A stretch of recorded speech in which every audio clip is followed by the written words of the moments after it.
Hey everyone, welcome to Rock Your Practice, the weekly show where I teach massage and bodywork therapists how to create a practice that you love, one that sustains not only your soul, but also your bottom line. I'm Mindy Totten, a mentor and coach for bodyworkers who want to change the passion that they have for the work that they do into successful businesses that they love, all without burning out or selling out. If this sounds like you, you're in the right place, and I'm so glad you're here. You know, if you follow me for very long, you know that I'm a big fan of taking baby steps in your work. So small, inspired steps every day to push your practice forward to the practice that you want it to be. And I've been hearing a lot from body workers lately that say, Mindy, I don't even have the time to take baby steps. Like, I can't even remember to eat during the day, let alone do these baby steps that you keep talking about to move my business forward. How do you find time to do what you need to do? Well, I'm really glad you asked, because today we're going to talk about 3 ways to get a handle on your calendar. I am not like some supercharged double Virgo. Well, I am a double Virgo, but I'm not this supercharged Tasmanian devil running through life, getting everything done, hyper organized or anything. But I have learned some secrets through the years, and I want us to share those with you today, because I think that if you implement these 3 easy strategies, you're going to be able to find time, that time that you need to do the work you need to do to move your business forward. So I'm calling today's show 3 ways to get a handle on your calendar. And we're going to start off with something that's very easy and very duh, but not everybody does it. So the first step to getting a handle on your calendar is to actually get a calendar, right? So my goddaughter would say, hello, Captain Obvious, but I'm surprised at how many body workers don't have a solid foundation with their calendar.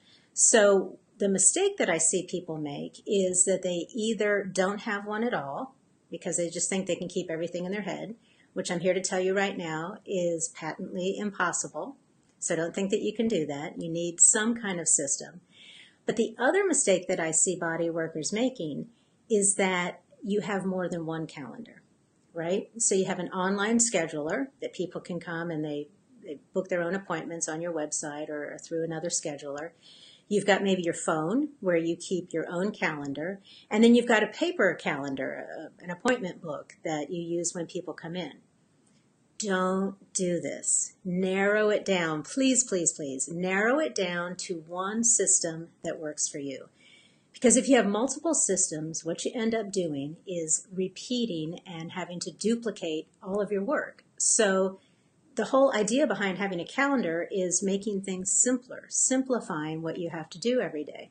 So if you have more than one system, things get completely out of hand, and that's when you end up double booking. That's when you end up not showing up for someone, and that will have a huge hit on your practice, on your professionalism in your practice. So lots of you have been asking me, what do I use? And this is not a sales pitch at all, but I'll tell you what I use. So I use, of course I do. I'm, old school English teacher. I use paper, and this is my passion planner. I'll pop it into the comments. You can get it on passionplanner.com. But again, there's no affiliate link or anything like that. I love these because they're big enough, first of all, as you can see, to write in. And I love these. These are undated. So I like my week to start on Monday because I like the weekend grouped together so I can visually see, oh, those 2 days are together in my mind and in my calendar. So you can get these passion planners. They're blank. You fill in the dates and they start on Monday. So I really love that. Somebody was asking me, because I had this on my blog with all of my colors showing here, and they were like, what the heck is wrong with you? Look at all those colors in your passion planner, in your appointment book.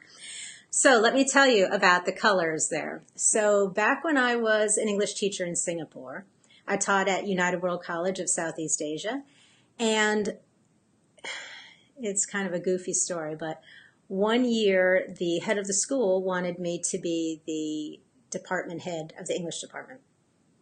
And I had like zero interest in being the department head of the English department. I had other things that I wanted to do, and that would take up way too much of my time. Well, when I said no, it just so happened that then I got 7 different teaching preps. So if you've never been a teacher, what that means is each day I had 7 different classes, 7 different subjects that I had to prepare for.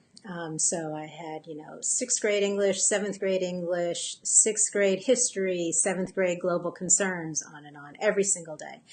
And even Miss Double Virgo here, it was overwhelming. It was too much. And so somebody suggested I start using color, which I did. So everything that was pink belonged to 7th grade English, and everything that was yellow belonged to 6th grade English, whatever. So in my planning now, in my appointment book here, everything that's yellow is my hands-on work. So that's when I work with people here in the office. Everything that's blue is coaching and mentoring and business development. And then the pink is when I'm teaching. Some weekends I teach. And then the green is really interesting, y'all. So I was in getting my own body work done.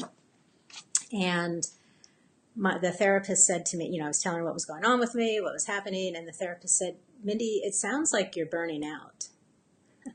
And I was like, I don't know what you mean. I love the work that I'm doing. I'm not burning out. She said, well, this is happening. That's happening. It sounds like burnout. And again, Miss Stubborn, right? I was like, I'm not burning out. I help people who burn out. I'm not burning out. And she said, well, what are you doing to take care of yourself? Yeah. And I was like, I get a massage once a month. And she was like, what are you doing every day for self-care? What are you doing every day to take care of yourself? And I realized that I wasn't doing anything. And so what I started doing was making self-care green in my appointment book. Like I put it in there at the beginning of the week, usually in the morning. I like to do daily meditation, daily yoga in the morning. But sometime during the day, putting in green so I could recognize it and see it, I would put in time for self-care. And I'm telling you, like if it's in my appointment book, I do it. If it's not, yeah, maybe I'll do it, right? So that's my first tip for you, is to get a calendar, an appointment book, some sort of system that works for you. Use color if you need to. If you've got a lot of different things going on, color will be really, really helpful. And then also think about writing in or blocking off time for self-care, time for you. It would make a huge difference for you. It has for me. Okay, so the second tip that I've got for you is sticky notes. I'm a huge fan of sticky notes as well. So this is next week. Sticky notes are so great. You may have heard it called I call it sticky note scheduling, but some people call it Post-it note planning or something like that. Sticky notes. So again, me, because I'm freaky with my colors. But what's so great about sticky notes is you can move them, right? So I have seen too many therapists' books. I mean, they write things in ink and then they scribble out because people change, right? People reschedule all the time. Use pencil, first of all. You don't want like this Jackson Pollock looking appointment book that you can't even read, right? So use pencil. Sticky notes, what I do, like I've just done this yesterday, I get overwhelmed sometimes. Like I have all these ideas coming into my mind. I have all these little things I have to do. Don't forget to call such and so, follow up with such and so, plan this out, blah, blah, blah. And it gets overwhelming. I can't take it. And if I just write it down, it kind of doesn't go anywhere. So what I do is I put each little thing I'm thinking of on a sticky note, pop it into my appointment book. Like you just saw here, I put it down at the bottom. Each color is something that's different that goes with, one thing per color. And then what you can do is you can tear them off when, okay, I thought I was going to get this done on Monday, but it didn't happen. So just take it off and pop it onto Tuesday. Another great way to use it, I use this on the wall sometimes for big project planning. So, you say something like, okay, I'm going to develop a workshop, and that will help people, come in and I'll get more clients, which is a great idea. But you don't break down every single thing you have to do to plan the workshop. And then it becomes this overwhelming thing. Oh, I'm going to do this workshop. I'm going to do this workshop. It never happens. And then you feel you're bummed out, right? I totally suck. I couldn't get this workshop together. Okay, no more of that. So let's use that example. You're going to teach a workshop. What's the first thing you have to do? Well, you have to reserve a room, probably 3 or 4 months in advance. Reserve room is on the sticky note, right? What's the next thing you have to do? Well, I've got to outline the workshop, all right? How many different modules are you going to have? Boom, boom, boom, boom. Each one on a sticky note. Put those on the wall, someplace where you see them, and then you'll get going. You'll be taking those tiny baby steps forward.